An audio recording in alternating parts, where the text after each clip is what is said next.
Hello, my dear friends. This is Rabbi Aharon Dobinsky coming to you today from the holy city of Jerusalem, Jerusalem, Israel. I want to talk to you today about relationships. It goes back to the time of Adam and culminates with something that happens this week in Parshas Bo. Let's talk about this for a minute.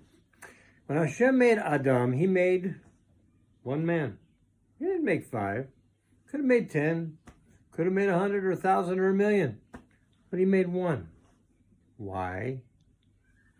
Well, again, we can only guess about the motives of HaKadosh Baruch Hu. However, let's take a look at this as a possibility. If there was only one, and all of us, from generation to generation to generation to generation, all came from that same one. He didn't create any more a few hundred years later or a few thousand years later or anything else. Everyone came from Adam. No one could say, I'm better than you because I was created before you. I'm better than you because Hashem made me taller than you. I'm better than you because Hashem made me more muscular than you. There isn't any of that. There is no better than you. We all come from Adam Harishon, and because of that, we're all the same. None of us can claim anything special except for whatever talents we've been given. And let me tell you this, for every talent that each of us finds in ourselves, remember, there are other people who have the same situation.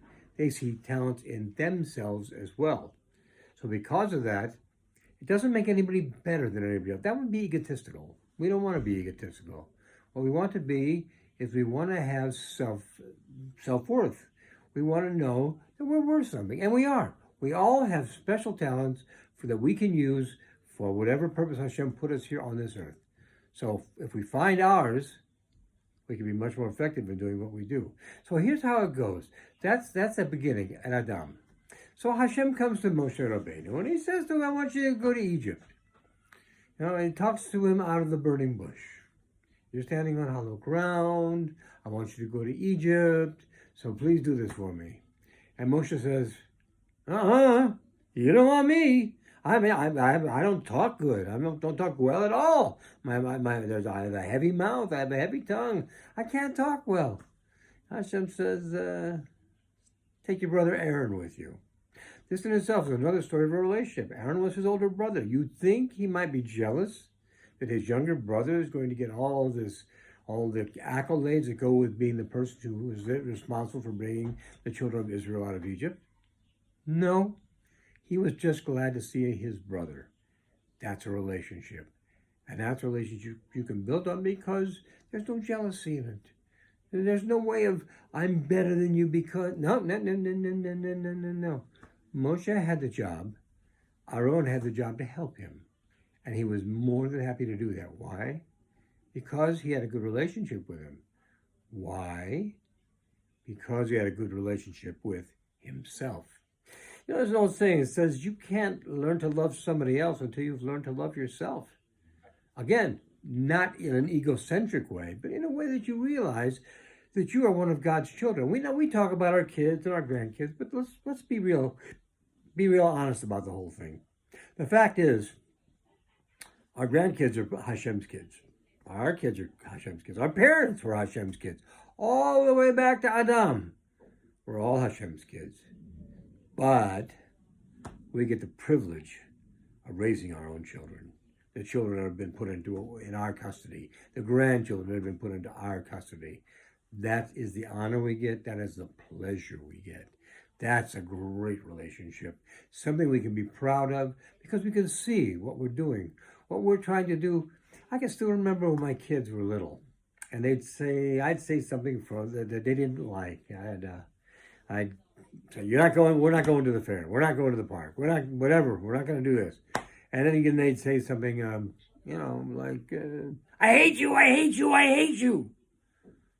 And if your kids never said that to you, re-examine your parenting skills, because there's hardly any kids in the world who won't say that at some point or another, because children are very self-centered. They want what they want. They're children. They don't know any better, so they want what they want. So they say that to you. And then I would say to them, well, that really hurts, because I really was hoping that you'd love me the way I love you. I don't want you to hate me. However, I need you to understand something. I am not your pal. your buddy, your chum, your friend. I can be friendly with you, but I'm not your friend. You have other people that have those roles. Me, my job is very simple. My job is to raise you to be a responsible, adult human being. And if you look at the world today, don't you wish that more people took that responsibility that seriously? Because we wouldn't have people burning cities because they don't get their way. We wouldn't have people attacking other people because they don't get their way. These are not good relationships. These are bad relationships, and they hurt the planet. And right now the planet is in crisis because of this, because people are so upset about things. They're so sold on my way is the only way. They're not willing to sit down and talk anymore. The problem is compromises are not necessarily a good thing, because if you and I compromise on something, I don't really get what I want, and you don't really get what you want. We're short of what we really want. So there's something there that's always going to be a part of the situation. However, we can learn to live with it in the right situations. What's most important to me, what's most important to you, and we can still come out so we don't hate each other. I see too many people today talking in such a way that they're not open to any discussion. They're not open to any ideas that aren't theirs. And that is not a good relationship. We don't grow from that. We are told by Pirkei Avos in the Mishnah, we are told who is wise. Think about it for a minute. Who is wise? He who learns from all people. That's it. Oh, by the way, I'm going to give you another one here. It doesn't have anything to do with this, but it's an important one, and you should know it. Who is rich? He who is content with his lot. That means that you should just, whatever you have, if you live in a slum, you live in a slum, and that's just the way it is, and that's how it's going to be for the rest of your life, and you can't have a desire for it. No! No! You could have desire for more. You can want a lot more. I always tell people, my needs are small. My desires, however, are humongous. There's lots of things I want. And there should be lots of things you want. The world is full for you to take from it what you can and to give back. This part is important. To give back what you can. It's not one way. It goes both ways. If it doesn't go both ways, it's a bad relationship. So let's go back to our friend Moshe Rabbeinu. He told Hashem, no, I don't want to go. No, I'm not the guy. No, I can't talk. He gave him 1,000 Bubba of why he shouldn't be the one to go. And finally Hashem convinced him.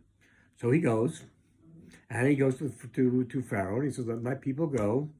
And Pharaoh says, not a chance.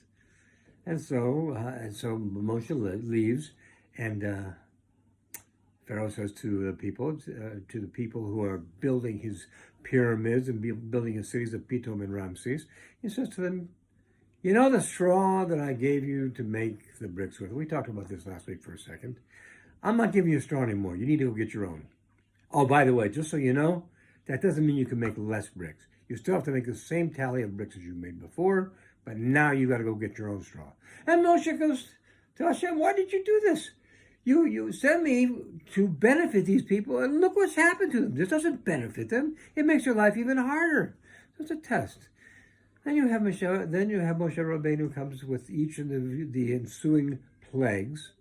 Hashem keeps telling me. He says, go to Pharaoh and tell him this. Go to Pharaoh and tell him that. Go to Pharaoh and tell him this. Tell him that. Tell him this. Tell him that. Tell him this. Tell him that. This week, in Parshas Bo, he says, Bo. Didn't say lech. He says, Bo.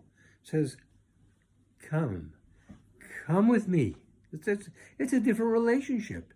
It's now a relationship of somebody who's of camaraderie, not a relationship I'm ordering, you're obeying. Now it's come. In other words, I'm coming with you. We're going together. We're going to make this thing happen. And this is the reward you get for working through the tough times of a relationship. The tough times are the tough times. And we can just view them as tough times. We don't have to view them as permanent. Remember, if bad things happen to you, it's not a life sentence. It could just be a life lesson. So if we learn these lessons and we bring Hashem in with us and we do everything with him, and when he asks us to come with him, always the answer should be yes, because he wouldn't ask that way. if there wasn't a strong bond between us. My friends, have a great Shabbos. Have a great week. Be well. God bless. All the best.